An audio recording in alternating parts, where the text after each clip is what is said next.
എന്റെ ദൈവമേ നീ എന്നെ കൈവിട്ടതെന്ന് എന്നെ രക്ഷിക്കാതെയും എന്റെ ഞരക്കത്തിന്റെ വാക്കുകൾ കേൾക്കാതെയും.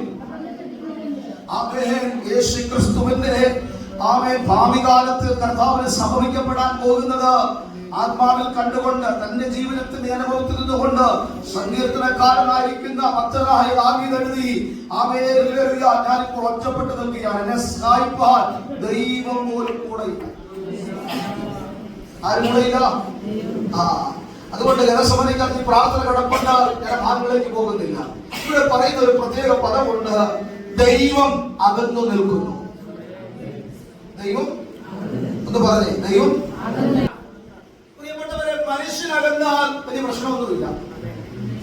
കൂടപ്പുറപ്പുള്ള വ്യക്തിബന്ധങ്ങളകന്നാൽ വലിയ പ്രശ്നങ്ങളില്ല. പക്ഷെ ദൈവം അകന്നാൽ അതൊരു വലിയ വിഷയം തന്നെ.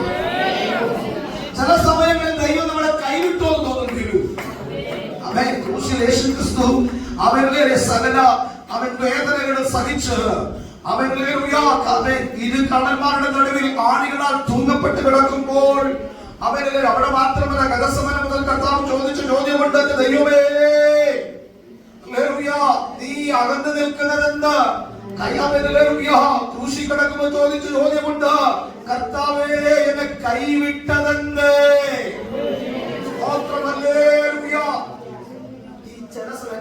നല്ലപോലെ ശ്രദ്ധിച്ചോളെ. ചില സമയങ്ങളിൽ നമ്മുടെ ഉച്ച സ്നേഹിതർ പോലും ചിലപ്പോൾ നമ്മളെ വിളിക്കത്തില്ല. അത് അവരുടെ കുഴപ്പമല്ല, ആ കൂട്ടുകാരുടെ കുഴപ്പമല്ല. ദൈവം പറഞ്ഞു വിളിക്കണ്ട.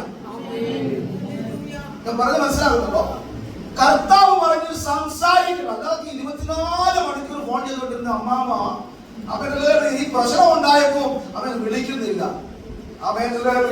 ഞാനങ്ങനെ പറയുവാണ്, നമ്മളിവിടെ ഈ കുഞ്ഞുമോൾ ഇല്ലാത്തതുകൊണ്ടായി സ്തോത്രം ചെയ്യും. എന്റെ കുഞ്ഞുമോളെ, അവൻ ഇത്രയും പ്രശ്നം ഉണ്ടായ സമയത്ത് നീ എന്നെ ഒന്ന് വിളിച്ചു പോലും ഇട്ടോടി. എന്റെ പൊന്നമ്മാമേ, ഞാൻ ഓർത്തതാ, പലവട്ടം ഓർത്ത അമ്മാമെ വിളിക്കണമെന്ന്. പക്ഷേ അവൻ ഫോൺ എടുക്കുമ്പോഴത്തേക്ക് അങ്ങ് മറന്നു പോകും. മറന്നതല്ല, ദൈവം മറക്കുമാറാക്കിയത്. എന്തിനാണെന്ന് ചോദിച്ചാൽ ആ പ്രശ്നത്തിന്റെ നടുവിലൂടെ നാം ഒറ്റയ്ക്ക് നടന്നു കയറിയ പറ്റത്തുള്ളൂ. ആ വേദനയുടെ നടുവിലൂടെ നാം ഒറ്റയ്ക്ക് നടന്നു കയറിയ പറ്റത്തുള്ളൂ. അവൻ അതുകൊണ്ട് അവരോട് പണം കണ്ട കേട്ടോ. വിളിക്കാത്ത അമ്മാമയോട്, കുഞ്ഞുമോളമ്മാമയോട് പണം കണ്ട. അവൻ വിളിക്കാത്ത അവരുടെ അച്ഛന്മാരോട് പണം കണ്ട. അവരുടെ സഹോദരങ്ങളോട് പണം കണ്ട. ആ പ്രശ്നത്തിന്റെ നടുവിലൂടെ നാം ഒറ്റയ്ക്ക് പോകണമെന്ന് താമേ സ്വർഗത്തിന്റെ തിരികണം. യേശുവിന്റെ നാമത്തിൽ. അതുകൊണ്ട് വിളിച്ചത് നിന്നെ ഒറ്റയ്ക്കാണെങ്കിൽ കൂടപ്പറപ്പുകൾ ആരും കൂടെയില്ലേലോ. കൂടെ ഇരിക്കാമെന്ന് വാക്ക് പറഞ്ഞവൻ കൂടെ ഉണ്ടെന്നുള്ളതായ ഉറപ്പോടും ധൈര്യത്തോടും കൂടെ വേണം ആത്മീയ ജീവിതം മുൻപോട്ട് കൊണ്ടുപോകാനായിട്ട്. ഇവിടെ ചോദിക്കുന്ന ചോദ്യമുണ്ട്. അവൻ ആ വാക്യം രണ്ടാമത്തെ വാക്യമല്ല, 1-ന്റെ 2-ാമത്തെ പോർഷൻ വായിച്ചാണ്. എന്നെ രക്ഷിക്കാതെ കർത്താവേ, എന്റെ ഞരക്കത്തിന്റെ വാക്കുകൾ കേൾക്കാതെയും അകന്നു നിൽക്കുന്നതെന്ത്? സ്തോത്രം. കഴിഞ്ഞ മണിക്കൂർ വരെ ദൈവനോട് കൂടെ ഉണ്ടാകുന്ന അനുഭവിച്ചതാ. കഴിഞ്ഞ ആഴ്ചയോട് കൂടെ ഉണ്ടാകുന്ന ഞാൻ അനുഭവിച്ചതാ. കഴിഞ്ഞ മാസം കൂടെ ഉണ്ടായിരുന്നു ഞാൻ അനുഭവിച്ചതാ. പക്ഷെ ഇപ്പൊ കർത്താവിന്റെ കൂട്ടത്തിലില്ല. അർത്ഥം, എന്റെ പ്രാർത്ഥന ദൈവം കേൾക്കുന്നില്ല. എന്റെ പ്രാർത്ഥനയ്ക്ക് മറുപടിയില്ല. സ്തോത്രമല്ലേ. ഒന്ന് വായിച്ച സംഖ്യാപുസ്തകം 14:34. അതവിടെ നിൽക്കട്ടെ. പെട്ടെന്ന് വായിച്ച സംഖ്യ 14:34. പെട്ടെന്ന്. ദേശം ഉറ്റുനോക്കിയ 40 ദിവസത്തിന്റെ എണ്ണത്തിനൊത്തവണ്ണം ഒരു ദിവസത്തിന് 1 സംവത്സരം വീതം. ശ്രദ്ധിച്ചു കേട്ടോടെ, 40 സംവത്സരം നിങ്ങൾ നിങ്ങളുടെ അകൃത്യങ്ങൾ വഹിച്ച് എന്റെ അകൽച്ച അറിയും. പറഞ്ഞത് മനസ്സിലായോ? ഹല്ലേലൂയ. ഇതുവരെ പകൽ മേഘസ്തംഭത്തിലും രാത്രി അഗ്നിനൂറിലും ഇസ്രായേലിനെ മുൻപിൽ ഇങ്ങനെ നടത്തിക്കൊണ്ടു പോകും. കർത്താവിനെ മുന്നിൽ കണ്ട ഇസ്രായേൽ മക്കൾ 12 ഗോത്ര പ്രഭുക്കന്മാർ പോയി കനാൻ ദേശം ഉച്ചു നോക്കിയിട്ട് തിരിച്ചു വന്നിട്ട് ആന്റി പറഞ്ഞ വാർത്ത, ഹല്ലേലൂയ, ഇതൊന്നും നമുക്ക് കിട്ടുകയില്ല. എന്റെ ഒരു സ്നേഹിതനായ ഭാഷ പറയാറുള്ളത് പോലെ, കർത്താവെ തലവേദന മാറിയതിനായി പറ സ്തോത്രം. അവനല്ലേ ഇവിടെ നമ്മൾ ഇറങ്ങി കഴിഞ്ഞിട്ട് പറയുന്നത് എന്നെ കൊണ്ട് ബോധമാണ്.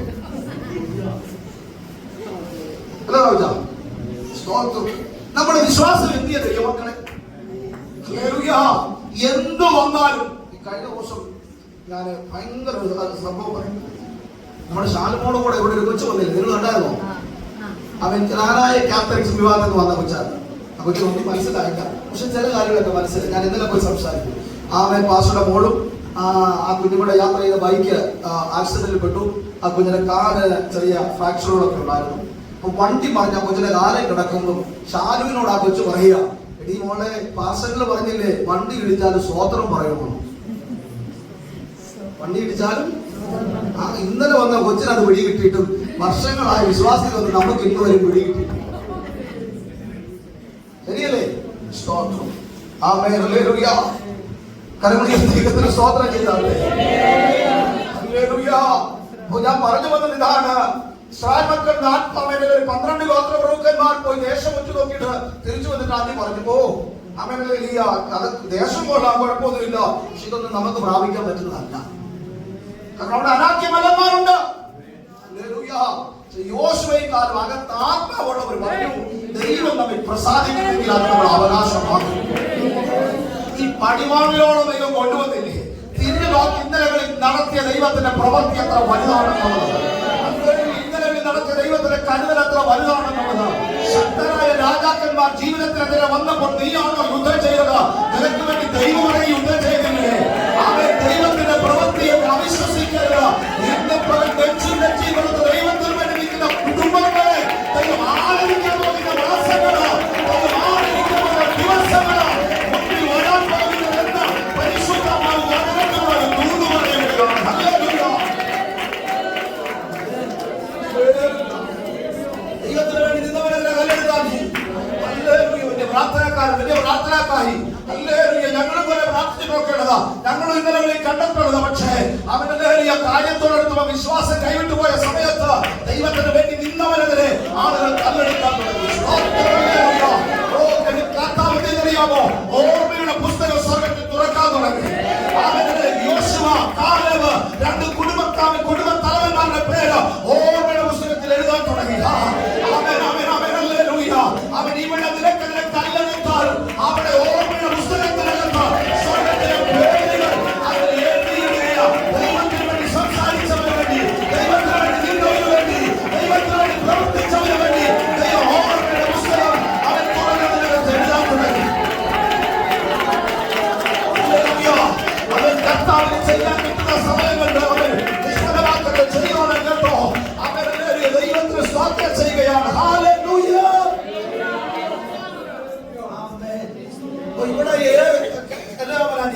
അവൻ ഇവിടെ ഏറി വരുമ്പോ അങ്ങനെ അവിടെ എഴുതിക്കോളും. അല്ലേ സുസുമാമേ? ഇവിടെ അവൻ അപമാനം പറയുമ്പോൾ അവിടെ എഴുതാൻ തുടങ്ങി. ഇവിടെ കുന്തം കൊണ്ട് കുത്താൻ വരുമ്പോ അവനല്ലേ അവിടെ എഴുതാൻ തുടങ്ങുക. ഭാവനെന്ന് പറയട്ടെ, അവനല്ലേ ഗബ്രിയേലിനോട് മിഖായേലിന്റെ വേറെ ഡിപ്പാർട്ട്മെന്റ് അവനല്ലേ എഴുതുന്ന ദൂതന്മാരുണ്ട്. അവരെ പേരെനിക്ക് അറിയിക്കൂടാ. അവനല്ലേ കർത്താവിന് പേരെടുത്തോ, അവനല്ലേ എഴുത യോശുവ. അവനല്ലേ അവന്റെ കുടുംബത്തിൽ എത്ര പേരുണ്ടോ അത്രയും പേരുടെ പേര് എഴുത്. കാലേബ്, അവന്റെ കുടുംബത്തിനകത്ത് എത്ര പേരുണ്ടോ അത്രയും പേരുടെ പേര്. ഹല്ലേലൂയ. ദൈവത്തിന് സ്തോത്രം ചെയ്യുക. ദൈവത്തിന് വേണ്ടി നിന്നവന്റെ പേര് സ്വർഗ്ഗത്തിലെ ഓർമ്മയുടെ പുസ്തകത്തിനകത്ത് ദൈവം എഴുതി വെച്ചു. ദൈവത്തിന്റെ സമയമെടുത്തു. ഹല്ലേലൂയ. യോശുവയോട് ദൈവം പറയുകയാണ്. ഹല്ലേലൂയ. അതേ അവൻ മോശയോട് ദൈവം പറഞ്ഞു, അവൻ കനാനിൽ പ്രവേശിക്കുന്ന 2 കുടുംബത്തിൽ അവൻ 20 വയസ്സിൽ താഴോട്ടുള്ളവരെല്ലാം പ്രവേശിക്കപ്പെടും. എന്നാൽ കുടുംബമായി പ്രവേശിക്കുന്നത് 2 കുടുംബക്കാരാണ്. അതൊക്കെയാ യോശുവയും. സ്തോത്രമല്ലേലൂയ. കർത്താവിന്റെ നാമത്തിന് വേണ്ടി നിന്നവന് അവനല്ലേലൂയ അപമാനവും അവനല്ലേലൂയ അവൻ ആക്രോശങ്ങളും കല്ലേറും കിട്ടിയപ്പോ അവനല്ലേലൂയ അറിഞ്ഞിരുന്നില്ല. അവനെ ചില നാളുകൾ കൂടെ കഴിയുമ്പോൾ ദൈവം ഞങ്ങളെ വാക്കത്തെ മണ്ണിനകത്ത് ഉറപ്പിക്കുന്നുള്ളത്. ഹല്ലേലൂയ. അതുകൊണ്ട് ദൈവത്തിന് വേണ്ടി നിൽക്കുന്നവനെ അവനല്ലേലൂയ ദൈവം ഓർക്കും. അല്ലേ? കർത്താവിന് വേണ്ടി അങ്ങ് കൊടുത്തേക്കണം. ഹല്ലേലൂയ. സന്തോഷത്തോടെ തീർത്ത് ശ്രദ്ധിച്ചാണ്.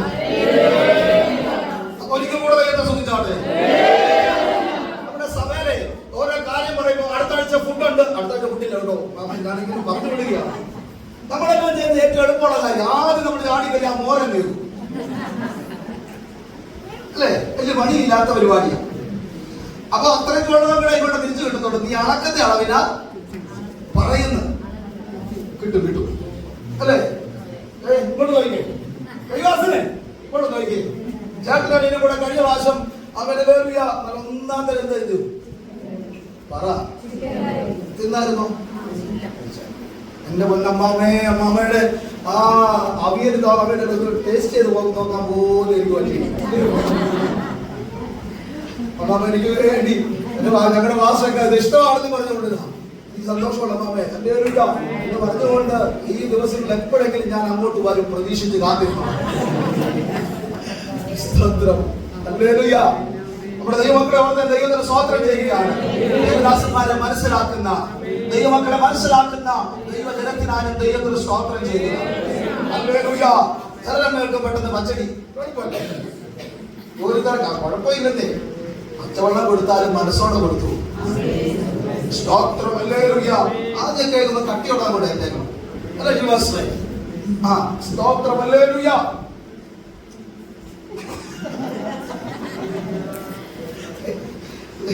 ഇത് കണ്ട് മുഖത്ത് നോക്കി ചിരിക്കുന്നുണ്ടോ?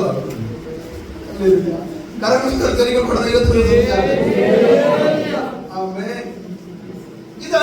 പ്രതിഫലമുള്ള കാര്യമാണ്. സ്തോത്രം. ഞാൻ നമ്മളോട് പറയുന്ന ഒരു കാര്യമുണ്ട് ബൈബിളിനോട്. ആമേന് വേണ്ടി കർത്താവിന് വേണ്ടി നിൽക്കുന്ന സമയത്ത് ചെയ്യാൻ പറ്റുന്നതൊക്കെ ചെയ്തോണം. നമ്മൾ ഈ മണ്ണ് വിട്ടുപോയാലും നീതിയുള്ള ദൈവം തലമുറകൾ സ്തോത്രം സ്തോത്രം സ്തോത്രം. ഹല്ലേലൂയ. അതിന്റെ കർത്താവിന് നന്ദി പറയുകയാണ്. ഹല്ലേലൂയ. ദൈവത്തിന് നന്ദിയോടെ സ്തോത്രം ചെയ്യുകയാണ്. ഹല്ലേലൂയ. നിങ്ങൾ വന്നത് എവിടെയാ? പറ, എവിടെ വരെ വന്നു? ഹല്ലേലൂയ. അതെ, ഓർമ്മയുടെ പുസ്തകം തുറന്നു. ഓർമ്മയുടെ പുസ്തകം തുറന്ന് ദൈവം പറഞ്ഞു അമ്മയുടെ യോശുവയുടെ കുടുംബത്തോടും ആ കാലത്തിന്റെ കുടുംബത്തോടും പറയാൻ കേൾക്കോളാം. അപ്പൊ ഞാൻ തിരിച്ചൊന്ന് വരികയാണ്. സ്വയം മക്കളോട് മോശം പറയുകയാണ്, ദൈവത്തെ വിശ്വസിക്കാത്തത് കൊണ്ട് അവരെ ഞാൻ നിങ്ങളിൽ നിന്ന് കുറച്ച് നാളത്തേക്ക് മാറി നിൽക്കാൻ പോവുക. 40 ദിവസം അവൻ നിങ്ങൾ ഉറ്റുനോക്കിയ അവനിൽ ഒരു 40 ദിവസത്തിന് എണ്ണത്തിനൊത്തവണ്ണം ഒരു ദിവസത്തിന് ഒരു സംവത്സരം വെച്ച് 40 ദിവസത്തിന് പകരമായി 40 സംവത്സരം നിങ്ങൾ നിങ്ങളുടെ അകൃത്യങ്ങളെ വഹിച്ച് എന്റെ അകൽച്ച. പണ്ട് ഞാൻ പുതുക്കുള്ളായിരുന്ന സമയത്ത് ഞാൻ ദൈവത്തോട് കാര്യം പ്രാർത്ഥിച്ചിരുന്നു. പക്ഷെ ദൈവം എനിക്ക് മറുപടി തന്നു. ഞാൻ പറഞ്ഞു, ഇനി കർത്താവ് ഞാൻ പ്രാർത്ഥിക്കുന്ന വിഷയമില്ല, കർത്താവുമായിട്ട് മിണ്ടുന്നു. എന്റെ മാമന്മാരെ, സഹോദരങ്ങളെ, അച്ഛന്മാരെ കുളിക്കാനായിട്ട് ബാത്റൂമിലാക്കുന്നില്ല. കയറി വരുമ്പോൾ വെള്ളം ഒഴിച്ച സമയത്ത് കർത്താവിനോട് ചോദിക്കുകയാണ്, ഈ ഒരു കാര്യത്തിനകത്താണ് നീ എന്നെ ആകുന്നത്? സ്വന്തം ഈ ഇന്നലെ ഞാൻ നിനക്ക് വേണ്ടി ചെയ്തത് നീ മറന്നോ? ചിലത് തരാത്തതിനായി സ്തോത്രം പറയും. എന്തിനാണെന്നറിയാമോ? നമുക്കറിയത്തില്ല അതിനകത്തെ അപകടം എന്നാണ്. ദൈവത്തിനറിയാം. ഒരിക്കലും സ്തോത്രം പറഞ്ഞാൽ ഞാൻ ഈ തലയെ ഒഴിച്ച വെള്ളത്തെക്കാട്ടിലും ഏറെ ഉണ്ട് കണ്ണിൽ നിന്ന് കുടുകുടാകാണ്. കാരണം ഒരു ദിവസം ദൈവത്തോട് വിടാതിരുന്നപ്പോ ദൈവത്തിന്റെ സ്നേഹം വർണ്ണിക്കാൻ കഴിയാത്ത നിലകളിൽ ബാത്റൂമിനകത്ത് ഇറങ്ങി പറഞ്ഞാൽ കുടിക്കുമ്പോൾ ദൈവസാന്നിധ്യം ഉണ്ടാവും അല്ലേ? തലേ വെള്ളം വരുമ്പോ നശിക്കാനായിട്ട് മുടിയട്ടെ എന്നൊക്കെ പറഞ്ഞാണ് നമ്മൾ വെള്ളം പരിപാടിക്കുന്നത്. അങ്ങനെയാണ് ദൈവസാന്നിധ്യം ഉണ്ടാകുന്നില്ല. സ്വത്രം. ഹല്ലേലൂയ. ചേർന്നൊരു ഹല്ലേലൂയ പറഞ്ഞാട്ടെ. 40 സംവത്സരം നിങ്ങൾ എന്റെ അകൽച്ച അറിയുമെന്ന് പറഞ്ഞാൽ ജിജോമോനെ ദൈവം കൂടെ ഇല്ലാതെ ഒരു ദിവസം എങ്ങനെ ജീവിക്കാൻ പറ്റുമോ? പറ്റുവാങ്ങി ഒരു നിമിഷം നമുക്ക് ജീവിക്കാൻ പറ്റുകയല്ല. ബന്ധുക്കൾ കൂടെ ഇല്ലാലും നമ്മൾ ജീവിക്കും.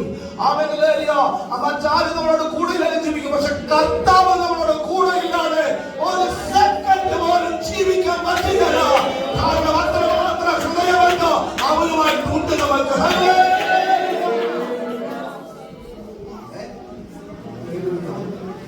ഒറ്റ കാര്യങ്ങളോട് പറഞ്ഞ് ഞാൻ പെട്ടെന്ന് അവസാനിപ്പിക്കാം. ഒരു വാക്കിലൂടെ വായിക്കണം. ലൂക്കോസിന്റെ സുവിശേഷപ്പെട്ട 22:41 വാക്യം.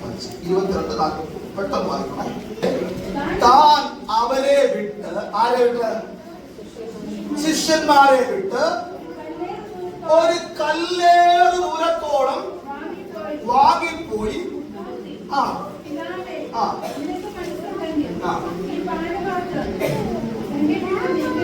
അപ്പോ ഇനി ശ്രദ്ധിച്ചേ, 3 ശിഷ്യന്മാർ ഗെത്സമനിൽ യേശുവിനോട് കൂടെ.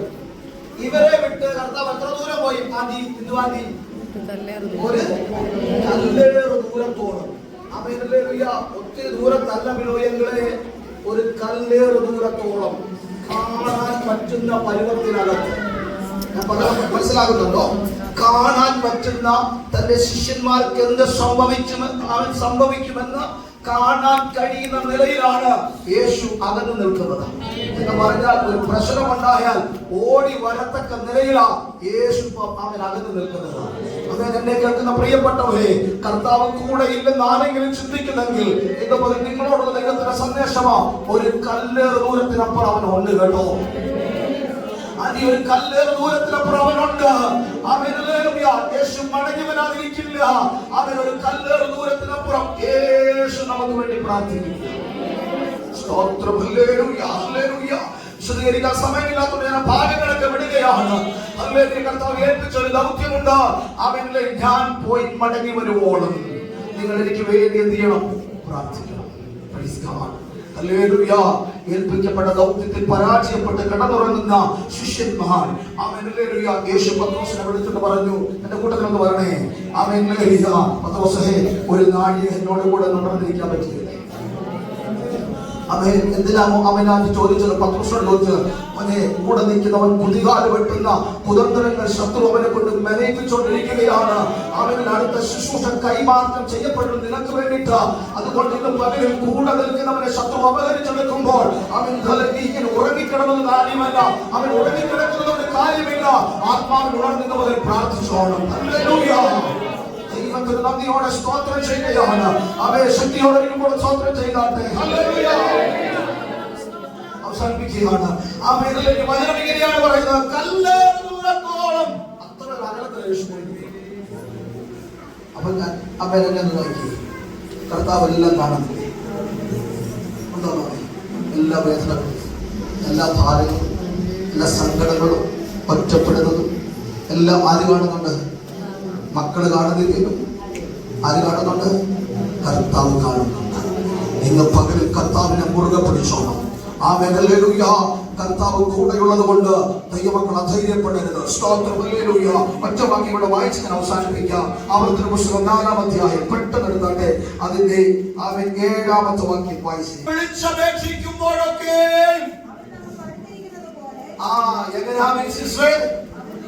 അവൻ നമുക്ക് അടുത്തിരിക്കുന്നത് പോലെ. ദൈവം ഇത്ര അടുത്തിരിക്കുന്ന ശ്രേഷ്ഠ ജാതി വേറെ ഏതാ ഉള്ളത്? വിളിക്കുമ്പോൾ അടുത്തിരിക്കുന്ന ദൈവം. ഞാൻ കഴിഞ്ഞ ദിവസം പ്രവാചക പുസ്തകം വായിച്ചപ്പോൾ അതിലൊരു വാക്യം കിടക്കുന്നത്, കർത്താവ് പറയാണ്, ഞാൻ നിങ്ങളെ മുഴങ്കാലിരുത്തി ലാളിച്ചു. വായിച്ചിട്ടുണ്ടോ? ഞാൻ എന്റെ പാർശ്വത്തിൽ നിങ്ങളെ എടുത്തു. ആമേൻ. അപ്പൊ കർത്താവിനെ നമ്മൾ ലാളിക്കാൻ അറിയാം കേട്ടോ. ആമേൻ. ഹല്ലേലൂയ. വക്രത കാണിക്കാതിരുന്നേച്ചാൽ മതി, ലാളിക്കും കർത്താവ്, അല്ലേ? സ്തോത്രം. ഹല്ലേലൂയ. സ്തോത്രം. അപ്പൊ കർത്താവിന്റെ വചനത്തിൽ പറയുകയാണ്, അവൻ മുഴങ്കാലിനെ ഇരുത്തി നമ്മളെ ലാളിച്ചു. അയ്യോ സ്തോത്രം. നമ്മുടെ കർത്താവ് എത്ര നല്ലതല്ലേ? നമ്മൾ സ്വാഭാവികമായിട്ട് ചോദിക്കുക, 65 വയസ്സുള്ള എന്നെ എടുത്ത് ലാളിക്കും കർത്താവ്? എന്താ സംശയം? കർത്താവ് ലാളിക്കും. അങ്ങനെ കർത്താവിനോട്, കർത്താവ് എനിക്ക് അങ്ങനെ മാർഗം ചേർന്ന് കിടക്കുന്ന ഒത്തിരി ആഗ്രഹമുണ്ട്, എന്നെ എടുത്തത് ലാളിച്ച് എന്റെ കവളത്തിൽ ഇഷ്ടം ഒരു ഉമ്മ തന്നെ. ഹല്ലേലൂയ. എനിക്ക് കർത്താവിന് ഒരു ഉമ്മ തരണം. നിങ്ങൾ അങ്ങനെയൊക്കെ പ്രാർത്ഥിച്ചിട്ടുണ്ടോ? എനിക്ക് കർത്താവിനെ ഒന്ന് കെട്ടിപ്പിടിക്കണം. ഹല്ലേലൂയ. ദൈവത്തിന്റെ ശ്രദ്ധ കർത്താവിന്റെ ചൂട് അനുഭവിക്കണം. ഹല്ലേലൂയ. ആമേൻ. ഒരിക്കൽ കൂടെ ചേർന്ന് ഹല്ലേലൂയ പറഞ്ഞാട്ടെ. നാം വിളിക്കുമ്പോഴൊക്കെ നമ്മോട് അടുത്തിരിക്കുന്ന, അല്ലെ? അങ്ങനെ വായിച്ചേ, വായിച്ചേ. നമ്മുടെ ദൈവമായ യഹോവയോട് നാം വിളിച്ചപേക്ഷിക്കുമ്പോഴൊക്കെ അവൻ നമുക്ക് എങ്ങനെയിരിക്കുന്നത്? ആ അടുത്തിരിക്കുന്നവർ കൈ കൊടുത്തിട്ട് പറയാം, നമ്മുടെ ദൈവം നമ്മുടെ അടുത്തായിരിക്കുന്നു.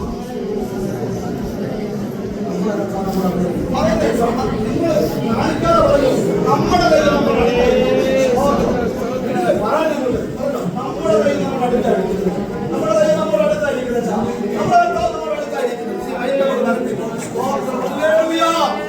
പറഞ്ഞോ, നമ്മുടെ ദൈവം നമ്മോട് അടുത്തിരിക്കുന്നത് പോലെ ശ്രേഷ്ഠ ജാതി വേറെ ഏതാണുള്ളത്? ഒരിക്കൽ കൂടെ സ്തോത്രം ചെയ്യാം.